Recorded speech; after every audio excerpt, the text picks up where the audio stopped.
মোদি একটি সারনেম, এই মোদি সারনেমের লোকেরা গোটা পৃথিবীতে আছে, গুজরাটে বেশি সংখ্যায় আছে, পশ্চিমবঙ্গেও আছে। আজকে তাদেরকে মোদি চোর বলা হয়েছে। মোদি চোর, এই মোদি চোর বলতে গিয়ে রাহুল গান্ধীর মেম্বারশিপ গেছিল, আপনারা জানেন। আমি মোদি কমিউনিটির লোকেদেরকে বলবো, মমতার বিরুদ্ধে বিএনএস এর অন্তর্গত যাতে এফআইআর করে এবং চোর মমতার বিরুদ্ধে লড়াই করে।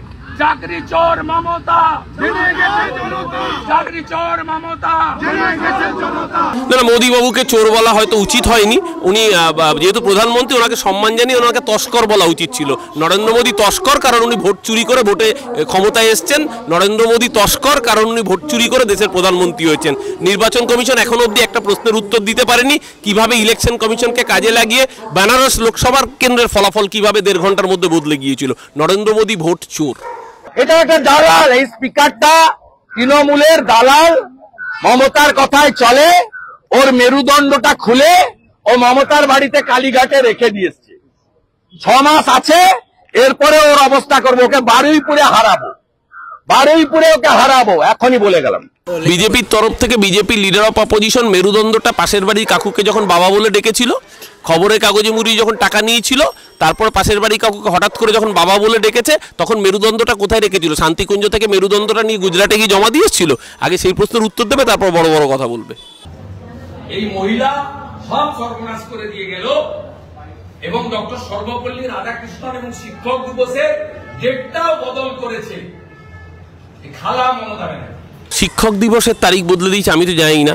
আমি তো আজকে 5ই সেপ্টেম্বর সরকারের পক্ষ থেকেও মর্যাদা সহকারে পালিত হচ্ছে। হ্যাঁ, আমরা যারা বাঙালি, আমাদের কাছে আজকের দিনের সাথে সাথে ঈশ্বরচন্দ্র বিদ্যাসাগরের জন্মদিন এটাও সমানভাবে আমাদের কাছে গর্বের। 26শে সেপ্টেম্বর সেদিনও বাঙালি পালন করে, এটা গর্বের, কারণ ওরা বিদ্যাসাগরের মূর্তি ভাঙে, তাই জন্য ওদের ঈশ্বরচন্দ্র বিদ্যাসাগরের জন্মদিনে ওদের গাত্র দেওয়া হতে পারে। আমাদের কাছে 5ই সেপ্টেম্বর যেরকম নিশ্চিতভাবে মর্যাদার সাথে পালিত হয়, একইভাবে 26শে সেপ্টেম্বর ঈশ্বরচন্দ্র বিদ্যাসাগরের জন্মদিন, সেটাও মর্যাদার সাথে পালিত হয়। মমতা প্রশ্ন বিক্রি করবে। আমি অডিও রেকর্ড পেয়েছি, 50,000 টাকায় প্রশ্ন পাওয়া যাচ্ছে। বসিরহাট থেকে আমি অডিও পেয়েছি। এটা এসএসসি ইয়েস, এই পরীক্ষার ইয়েস 7-14 ইয়েস।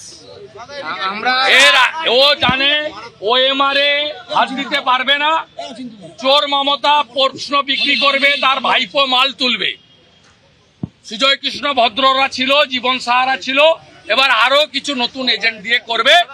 এই পাপ মমতা মুক্তি বাংলা চাই, নইলে কোন বেকার যুবক যুবতী, কোন যোগ্য শিক্ষক শিক্ষাকর্মী, কোন সরকারি কর্মচারী শিক্ষক, কোন বাংলার রাষ্ট্রবাদী জনগণের নিস্তার নেই। হতে পারে শুভেন্দু এরকম প্রশ্নপত্র তৈরি করে, কারণ এর আগে আপনাদের মনে থাকবে প্রতিবার তারিখ দিচ্ছিল, ওই ডিসেম্বরের ওই তারিখে ওই হবে, তারপরে এই হবে। তো এরকম প্রশ্নপত্র বিক্রি করে পঞ্চায়েত দেখবেন ওই 50,000 টাকা করে প্রশ্নপত্র ওই হয়তো বিক্রি করার র্যাকেট চালিয়েছে। কারণ এই অভিযোগটা বলেছে ওর নাকি কনভারসেশন এসছে ওর কাছে বসিরহাট থেকে। তো বসিরহাট সন্দেশখালী আমরা তো ভুলিনি, এর আগে ওই পিঠা ভাজার গল্পগুলো আপনাদের চ্যানেলগুলোই দেখিয়েছিল। তারপর কি হয়েছিল, ভাইরাল ভিডিওতে সবাই দেখতে পেয়েছে যে আসলে গল্পটা কি ছিল। সন্দেশখালী মণ্ডল 2-এর সভাপতি পরিষ্কার জানিয়েছিল যে রেপই হয় নাই, তাকে রেপে কনভার্ট করে দিয়েছে শুভেন্দু অধিকারী। মানে মিথ্যা অভিযোগ তুলে গোটা রাজনীতিতে একটা সেন্সেশন তৈরি করার যে অপচেষ্টা, সেটা হাতে নাতে ধরা পড়েছিল। আবার এই নতুন নাটকের আমদানি করেছে শুভেন্দু অধিকারী।